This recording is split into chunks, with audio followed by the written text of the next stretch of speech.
Hi everyone, my name is Peter. Thanks for joining me at Our Worship Sound, where we're working to make worship keyboard technique and technology easier. I want to show you something that I do for a lot of times playing in the background, a chord progression that I use, and just some different techniques that I use there. So it's a fairly simple chord progression. We're going to start off in the key of C, and we're going to be talking a lot in terms of chord numbers.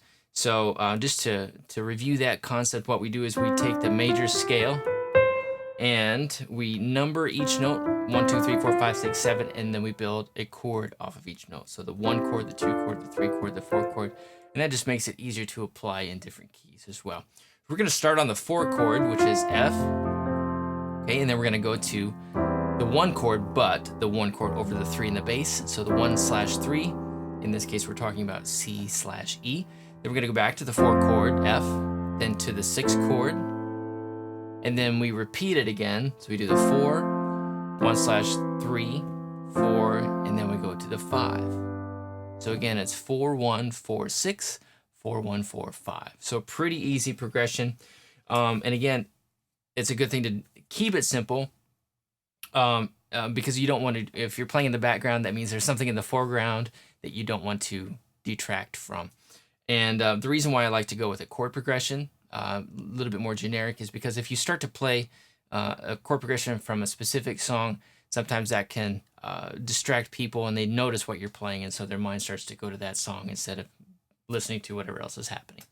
So at any rate, it's going to be F, C/E, F, and A minor, and then we repeat the same pattern except we'll end with a G. Okay, so one of the most important things we can do is establish that chord progression in the left hand, okay, because that's going to give us more freedom in the right hand. So left hand, I like to go 1/5 octave, and then for the C/E, we're going to go E, C, E. So you're hitting the 3rd, and then the main root of the chord, and then the 3rd again. Back to the F, 1/5 octave. Same for A minor, okay? So let me put that with some right hand stuff.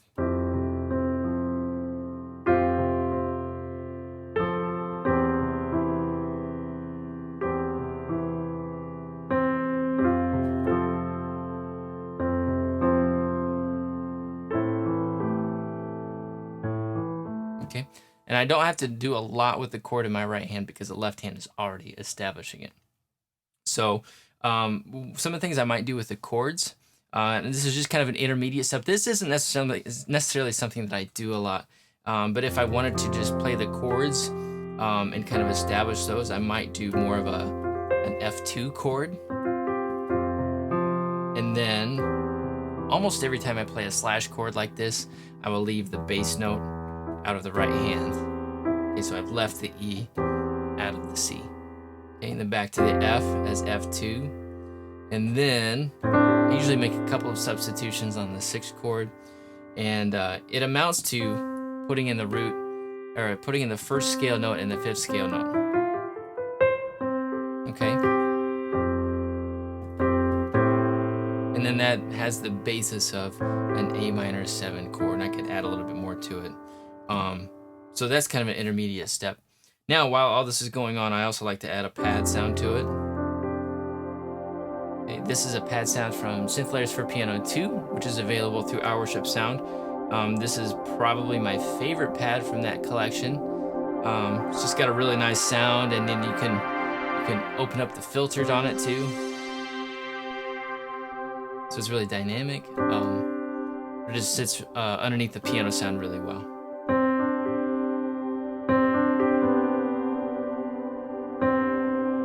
And a pad sound really helps to just establish the mood that you want at that point. So now here's what I really do with the right hand. I kind of break free of thinking about chords. I let the left hand take care of that, and I just play what I want to play melodically with my right hand. So I'm going to try to kind of shift out of teacher mode right now and just into something that I would actually play, and then maybe we'll try to go back and explain it a little bit.